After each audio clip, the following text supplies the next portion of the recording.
우리 생긴 지는 거의 5년 넘었어요. 예, 그러니까요. 예. 5년 됐는데 지금은 이제 좀 많이 이렇게 정착이 돼가지고 네, 이런데 글 쓰기도 배우시고 사진 찍기도 배우시고 그러시네요. 동영상 촬영. 사진 촬영하고 네. 동영상 쪽에 많이 좀 앞섰죠. 예, 예. 한때보다도 네. 동영상 쪽으로 해가지고 기사 안에 동영상 올리기가 이렇게 쉬운 게 아니거든요. 그러니까요. 그리고 또 어느 정도 편집을 해가지고 올려야 되니까. 그러니까 시간이 많이 시간도 많이 걸리고 걸리고. 또 자체적으로 올린다는 것 자체도 이제 약간의 그 기능적으로 조금 숙달이 돼야 되거든요. 그러니까 대단하신 거죠. 우리 같은 경우는 아마 지금 최근에 이제 한선 TV라 해가지고 네. 얼마 전에 예. 대표님 분 나와가지고 하고 있습니다. 하고 있는데 저희는 지금 벌써 유튜브에 올리는 것을 네. 동영상 올리는 것을 한 3년 됐어요. 그러니까 빨리 가시는 거죠. 네, 그러니까 다른 데보다도 좀 빠르게 이제 동영상을 좀 기능이든가 이런 것을 습득을 해가지고 대단하십니다. 젊은 사람보다 나으십니다. 젊은 사람보다 나을 거예요. 그러니까요. 동영상 실력은 이제 아닙니다. 예, 여기까지 다 찍고 계시더라고요. 화려하게 잘 만들고 네. 그래가지고 아니 자막도 넣으시고 그 자막도 하는 게 되게 귀찮고 힘든 일이라고 그러는데. 귀찮고 힘든 건 아니에요. 근데 속도가 제가 특히 안 그러니까 같은 경우는 예. 굉장히 빨라요. 속도가. 예. 그리고 다양하게 이제 동영상을 좀 이렇게 만드는 것이 숙달이 되거든요. 네, 아유 대단하십니다. 그거는 대표님도 좀 못합니다. 배우실 필요는 예, 있어요. 한번 배우러 앞으로 어떤 콘텐츠로 가져가느냐 이거인데요. 저 사실은 그 한반도 선진화재단의 목표나 제 개인적인 목표가 우리 아이들에 대한 대한민국 이게 살아남아야 되겠다. 아시는 것처럼 신라가 천년을 갖고 고려 조선이 각각 500년을 갔습니다. 근데 대한민국은 과연 500년 천년을 가겠나 이런 문제가 요즘 좀 많이 들어요. 안보도 그렇고 경제도 그렇고 사회로 뭐 부모가 자식을 죽여서 매장한다든지 자식이 부모를 죽인다 이런 사건들이 일어나고 있지 않습니까? 사회가 해체되고 그다음에 대한민국 전체의 정치 체제가 해체되가는 느낌이거든요. 대법원장이 뭐 구속영장을 발부받고 구속될 것 같은데 이런 일들이 그다음 안보로 완전히 지금 뭐 옛날 그냥 미국들 친구 얘기 들으면 대한민국은 당나라 군대다. 그래서 이 전쟁 상황이 벌어지면 한국 군들 전혀 고려하지 않고 전쟁 대비를 해야 된다. 이런 얘기까지 할 정도입니다. 게다가 우리 또 군을 줄이고 공부기관도 줄이고 이계사단도 줄이고 전방에 뭐 GP 같은 거 다 철수하고 그렇지 않습니까? 이런 일련의 사태들을 보면서 과연 우리는 신라나 조선의 고려만큼 갈 수 있을까? 이런 염려가 많이 되는 거죠. 그런 얘기들 많이 하게 됩니다. 유튜브를 또 하게 있는데 유튜브는 지금 현재 유튜버시잖아요. 네, 유튜브하고 그렇죠. 제가 한정이랑 구독자도 많으시고 뭐 점점 늘어나고 교환TV라고 하는 제 개인 방송을 그러니까요. 제가 하는 활동들이 이제 대학에서의 강의, 그다음에 특강을 많이 합니다. 여기저기서 특강에 대한 요청이 많아서 이번 주만 해도 2군데서 특강합니다. 그러면 대학생들한테는 왜 보수인가라는 제목으로 보수가 뭔지를 모르고 반대하니까 보수가 뭐라는 게 알려주는 거죠. 그다음에 그 공무원들한테는 의리대법원이라는 제목을 강의합니다. 제가 가부로 30년 이상 공무원 생활을 했는데 그만두고 나서 각인 정부를 공무원을 바라보니까 어떤 생각이 들더라. 내가 있을 때 뭘 좀 더 했으면 좋았을 텐데 이런 느낌이 드는 거. 이거를 모아서 의리대법원이라는 강의를 금요일 날 하고요.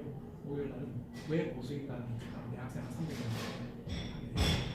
그리고 매일경제신문에 칼럼을 쓰고 있으니까 칼럼을 통해서 또 여러 독자를 만나고 이러고 있습니다. 네. 다시 한번 유튜버와 네. 앞으로의 전망 좀 예. 말씀해 주세요. 어떨까요? 전체적으로는 지금 SNS가 글로 하는 SNS 시절, 카톡방이라든지, 그다음에 뭐 SNS 중에 페이스북이라든지 이런 시절을 넘어서 인스타그램으로 갔었거든요. 사진 위주로. 그런데 이제는 완전히 동영상이 유튜브로 가는 거 아니냐 이런 생각이 들어서 예, 우리 관광 기자단에서 유튜브 많이 활용하시고 동영상 많이 활용하셔서 그 제일 앞서 나가고 신뢰가 있지 계시구나. 않은가요? 그럼요. 영상은 네. 거짓이 없잖아요. 거짓이 없죠. 거짓이 없고 언론이 이제 수원 지역 또 경기 지역 언론들이 뭐 이런 말 드리면 많은 분들도 많겠습니다만 사실은 사실이니까 해야 될 얘기가 안 하는 경우들이 많이 있습니다. 짚어줘야 될 걸 안 짚어주는 경우들도 많이 있습니다.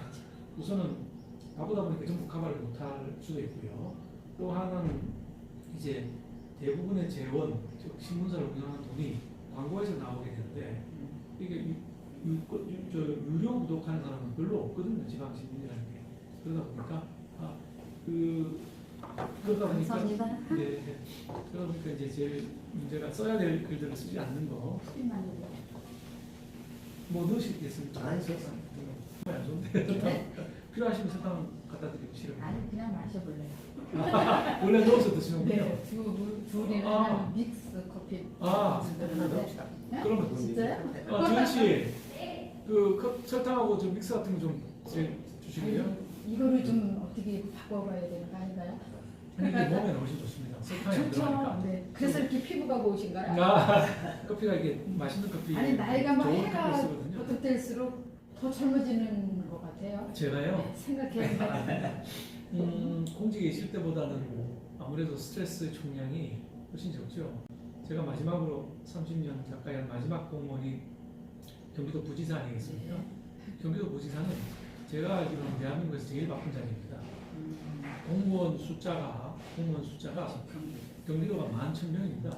전국의 어떤 공공기관 중에도 4기업 다 합쳐도 그만한 규모의 기관들이 거의 없습니다. 11,000명. 과장이 뭐 300명 조금 넘으니까요. 과장이.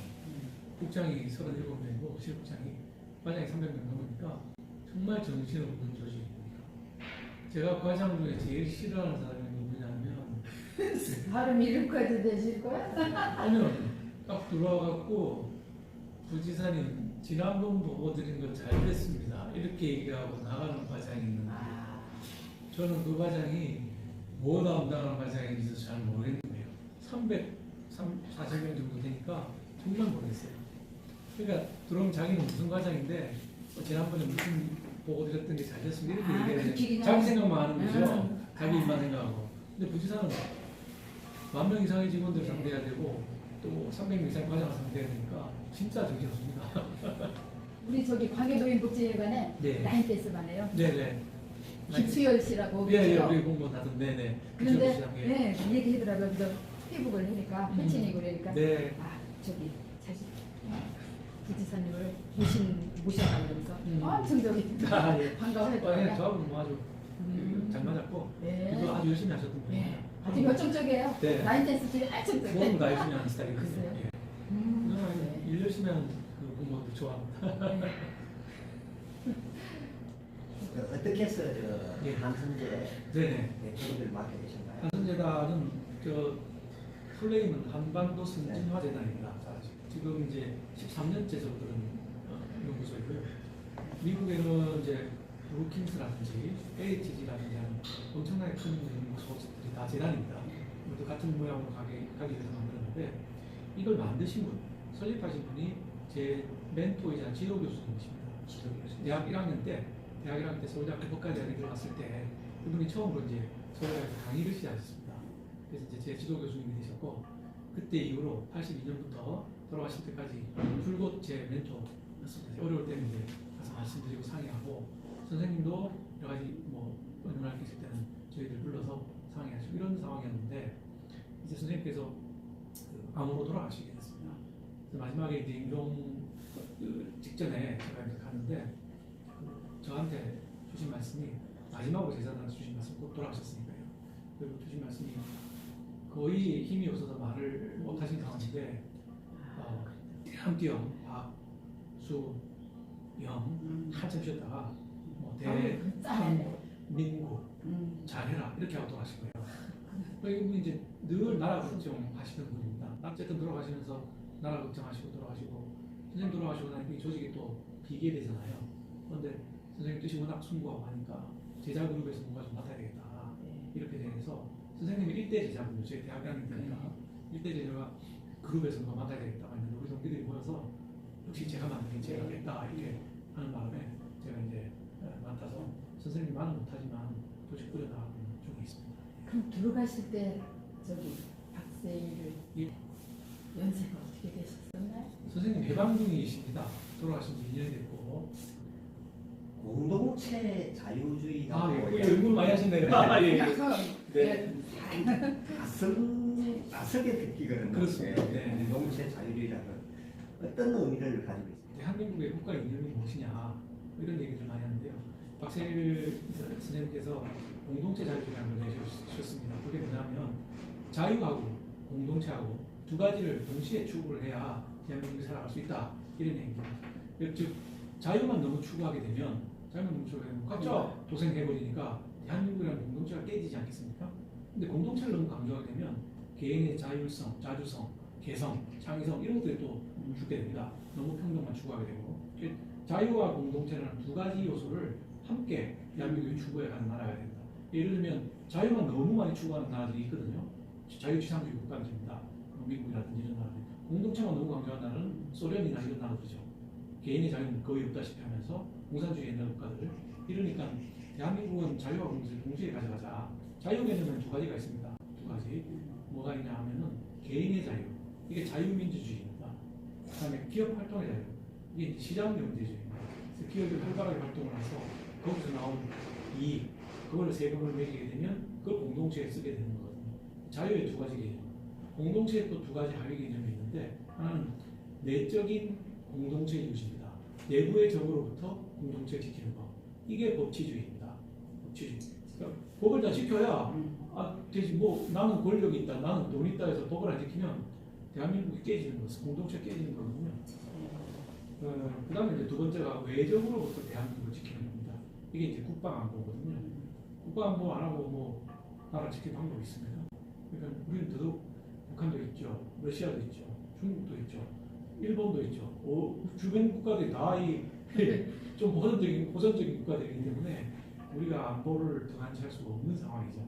그래서 자유의 두 가지 개념, 자유민주주의와 시장경제주의, 안보의 두 가지 개념, 법치주의와 국방안보. 이거를 철저하게 하는 나라가 대한민국이 되어야 된다라는 말씀을 하시고 그걸 개념화하신 게 공동체 자유주의입니다. 원래 한선대에서 중점으로 이렇게 정책을 펼칠 분야를 어느 분야에 이제 중점을 두고 있습니다. 네, 올해는 초점을 두는 주제는 자유민주주의 위기입니다. 저희가 아까 말씀드린 네 가지 가치 중에서 이 여러 가지가 위기가 많은데 대한민국이 자유민주주의가 자유자를 떼버리려고 하는 시도가 있었습니다. 그래서 지난번에 헌법 개정안을 했을 때 헌법재사조에 있는 정부문과의 사조에 있는 자유민주적 기본질서에서 자유를 뺀 개정안을 정부에서 제안을 했었습니다. 그러니까 민주주의만 하겠다는 거죠. 자유민주주의가 아니고. 민주주의는 뭐 공산민주. 여기 프롤레타리아 민주주의, 인민주의, 민족민주주의, 사회민주주의 뭐 여러 가지가 있기 때문에 우리는 그 중에서 개인의 자유와 창의성을 존중하는 자유민주를 하겠다는 게 지금 헌법인데 헌법 개정안에서 자유를 뺐었어요. 빼면은 무슨 민주주의 하겠다는지 모르는 거죠. 그다음에 올해 3월부터 이제 교과서가 나오게 되는데 새 교과서, 초등학교 사회과 교과서, 중고등학교 국사 교과서에서 자유민주주의가 빠집니다. 그건 이제 교육부 고시가 이미 나왔고요. 제정돼서 교과서에 반영이 돼서 인쇄를 지금 하고 있겠죠. 3월달에 규칙을 나눠야 되니까. 즉 자유민주주의에서 자유를 빼버리는 시도가 자꾸 되고 있는 굉장히 위험하다. 그것들이 통과가 되지. 근데 이제 정권의 성격에 따라서 이제 우왕좌왕하게 되는데요. 저는 우리 인류 전체든지 우리 대한민국이든지 얼마나 많은 선조들이 자유의 두 글자를 지키기 위해서 사실은 목숨을 걸고 피와 땀과 눈물을 흘려서 쟁취해낸 거거든요. 인류가 자유를 가진 지가 얼마 안 됩니다. 잘 아시는 것처럼 명예혁명이나 프랑스 혁명 이전에는 전제군주정이었지 않습니까? 왕과 귀족만 권한이 있지 개인은 정말 형편없는 비참한 삶을 살다가 자유를 드디어 찾게 된 거거든요. 그런데 존 워커라든지 제이슨 존스 밀이라는 학자들이 나오고 그게 그 프랑스 혁명 이렇게 연결돼 갖고 나온 거 아니겠습니까? 미국 동네. 그래서 얼마 가져가는 자유를 이걸 또 빼버리고 하면 그 참담한 인류 역사의 과거로 돌아가게 되는 꼴이 되는 거예요. 그래서 지켜야 된다. 이런 생각이 들어서 한번더 진짜 올해 그때는 자유민주주의 지키자. 그래서 자유민주주의 위기라는 제목이 큰 타이틀. 이 제목 하에서 정책 보고서도 내고 세미나도 개최하고 유튜브도 하고 글도 쓰고 칼럼도 쓰고 저희 교수들이 한 200명 되다 보니까 거의 매일 신문에 칼럼이 나옵니다. 돌아가면서 신문에 칼럼 쓰시니 대한민국을 위해서 그 모임에서 아주 큰 역할을 하고 계십니다. 예, 뭐 저는 개인적으로는 사실 손해가 많습니다. 이게 무슨 돈을 버는 자리가 아니고 부산 명예직인데 조직은 워낙 큽니다. 크고 이걸 이끌어가려니까 저는 시간과 돈과 열정을 다 그쪽에 쏟아붓고 있으니까 예를 들면 뭐 3년 전에 이제 정치를 했던 사람인데 저기 정치도 제대로 못하고 그리고 중앙당 이런 데서 활동도 못하고 이게 이제 독립된 조직이다 보니까 정치활동 접어든 상태로 대한민국 살림을 위해 지금 매진하고 있다. 중요한 일을 하고 계시네요. 하긴 하는데 개인적으로 참 손해는 큽니다만 뭐 해야 될 일이니까요. 대표님 뭐 하여튼 유튜버로 조금 재미있는 멘트도 넣어가면서 네. 했다가 제가 잘 못하겠더라고요. 우리 안숙 기자님은 재밌는 얘기 좀 많이 하시는데. 저는요 저기 동영상은 1000여 건을 올렸다고 하더라고요. 그런데 벌써 그렇게 올리셨어요? 아니 근데 이제 그렇게 올리는 거 보고 이왕이면 유튜버로 이렇게 이름을 넣어야지 그냥 올렸거든요. 저는 기사에 넣기 위해서 해결되고 이 지역 다니면서 그냥 보고 느끼는 거 그냥 이렇게 습관적으로 하게 되더라고요. 네. 딱 보니까 어디 가면 무조건 갖다 대요. 네. 제 일이 재밌어요. 네. 누가 시켰어도 아니고 네. 그냥 재미있고 취미로 이제 이렇게 하고 있었는데 채널을 만들었어요. 아, 그러세요? 저기 대표님도 그러시잖아요. 네. 지금 뭐 한 달도 안 되는 것 같아요. 아, 예. 제가 구독자로 누르도록 하겠습니다. 감사합니다. 진짜. 네. 이름 넣으셨다니. 네. 쑥쑥 크는 안숙이에요. 아, 쑥쑥 자라는 안수. 네. 여행도 많이 다니시네요, 여기저기. 예, 좀 좋아했어요. 네. 좀 우리 한반도 선진재단도 좀 많이 도와주시고요. 대한민국도 좀 살아날 수 있도록 많이 좀 성원 좀 해주시고. 지금 요 컨벤션도 금년 뒤에 네, 오픈하죠. 오픈하고 되는데 네. 할 일이 많을 것 같아요. 또 지역에서도. 네. 수원은 상당히 그 좋은 도시이고 제가 한 10년째 지금 살고 있는데요. 아, 근데 조금 아쉬운 부분도 많다. 그렇죠. 이런 생각이 듭니다. 잘하는 도시들을 따라가는 노력을 좀 해야 되는 부분이 있고 제일 안타까운 거는 행사는 너무 많이 하는데 1년에 수원 화성문화재를 제외하고 400억 원의 예산을 써서 전국에서 가장 많은 예산을 행사에 쓰고 있는 도시가 수원입니다. 근데 아시듯이 행사는 한 번 하고 나면 끝이거든요. 지속성이 없어요. 저 컨벤센터를 만든다든지 창업보육센터를 만들어서 애들이 창업을 하게 만든다면 이게 오래 가죠. 이제 후방 효과라고 하는 것인데 후방 효과가 많은 사업에 나라 돈을 써야 하는데 이래서 행사에 너무 많은 돈이 들어가고 있는 게 좀 안타까웠고 다행히 염태영 시장님이 마지막 임기라든지 그 한 해에 50억씩 행사 예산을 줄이겠다고 말씀을 하셨더라고요, 연초에. 그래서 그건 아주 잘한 일이다. 400억이니까 임기 중에 50억씩 줄여나가면 절반 정도를 줄일 수가 있게 되는 거죠.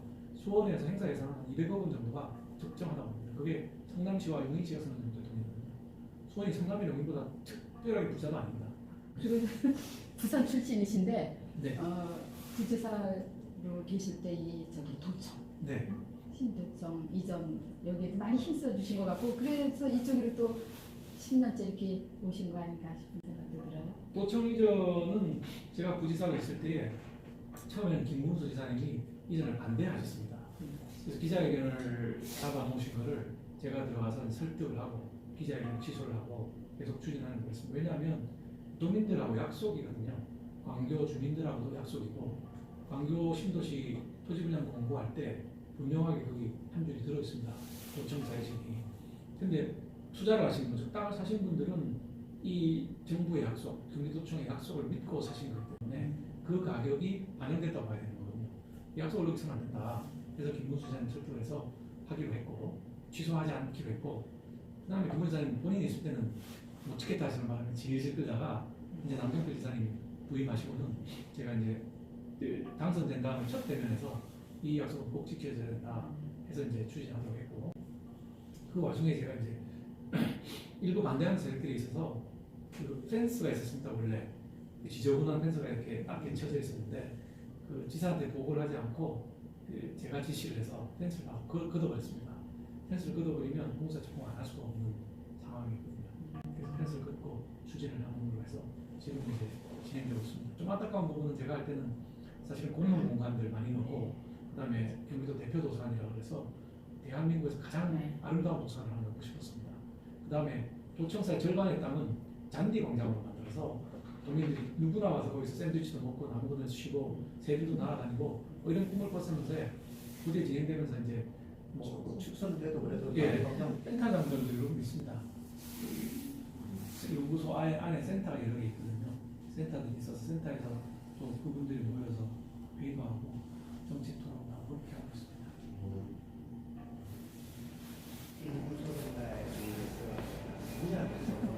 네, 예, 그렇습니다. 네, 예, 그렇습니다. 네.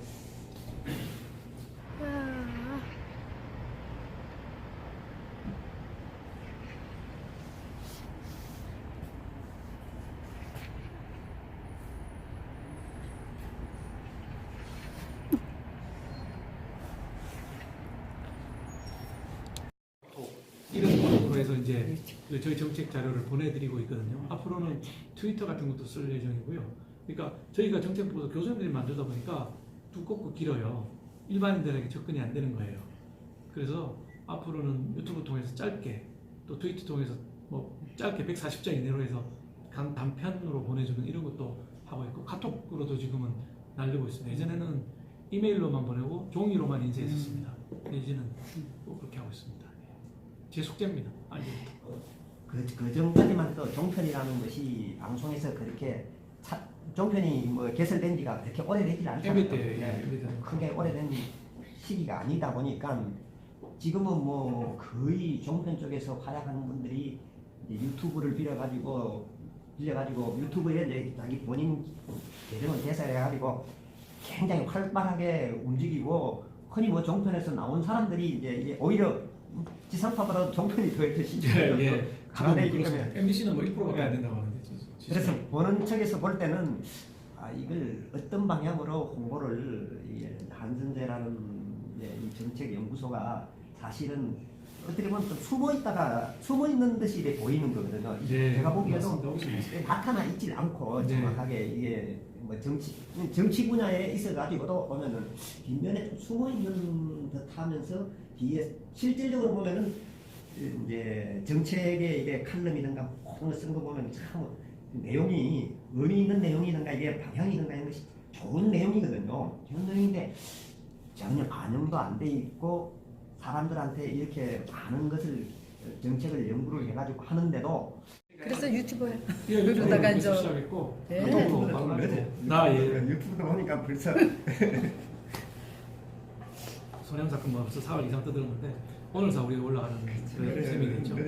다행히 벌써 유튜브에서 오늘 올라가면 뭐 신중하게 비교 공토하고 그래서 내보내는 실수하면 안 되잖아요. 팩트는 틀리면 안 되죠. 절대. 팩트는 저는 뭐 할 말은 많은데 페이스북은 매일 하나씩 올리고 있습니다. 네. 매일 하나씩 올리고 있는데 유튜브는 또 매일 하나씩 올리긴 좀 그래서 그렇게 바쁘신데도 좋아요 눌러주시고 이건 대단하셔요. 아닙니다. 그 돈 받고 직업으로 하는 기자들이 사실은 모든 줄 아까 말씀드린 그 다룰 수 없는 한계가 우리나라에 있거든요. 네. 광고주의 눈치를 봐야 되는. 근데 이제 돈 받지도 않고 우리나라에서 요즘 역점을 두고 있는 것이 청년 보수들입니다. 댄디 보수 운동이라고 하는데 네오라고 하는 내일을 위한 오늘이라고 하는 모임이 있습니다. 그래서 청년들이 가만 놔두면 전부 진보라는 단어가 상당히 괜찮거든요. 진보, 뭐 어디 나아간다, 그러니까 발전적인 것 같고 프로그레스거든요. 그래서 아무 생각 없이 진보에 빠져드는 경향이 있는데 진보가 무엇이고 보수가 무엇인지 제대로 공부를 하게 되면 이제 중립적인 의견을 가질 수가 있는 거죠. 그래서 제가 청년들을 모아서 대한민국에 대한 공부를 시작했습니다. 그게 내일을 위한 오늘, 줄여서 네오라고 하는 모임입니다. 그래서 현재 그 네오만 따지면 한 150명 정도 되고요. 네오하고 연계되어 있는 또 청년 보수단체들이 한 5개가 있습니다. 다 합치면 1000명이 넘는 청년들이 저하고 이제 연계가 돼서 활동을 하면서 매주 월요일 날 공부를 하고 있습니다. 이게 이제 서울에서 모이다 보니까 수원의 분들이 또 가고 싶어 하는데 너무 멀어서 못 가겠다. 그래서 수원에도 네오 수원을 하나 만들었습니다. 그래서 네오에 있는 청년들 20대 30대들이 모여서 또 같이 토론하고 공부하고 이러고 있는데 저는 이게 매우 중요하다고 생각합니다. 그냥 단어에 빠져서 내용도 모르고 의사결정하기보다는 제대로 공부를 하면서 대한민국이 처한 상황, 앞으로의 비전 이런 걸 공부해 나가는 청년들이 많아진다는 것은 매우 긍정적인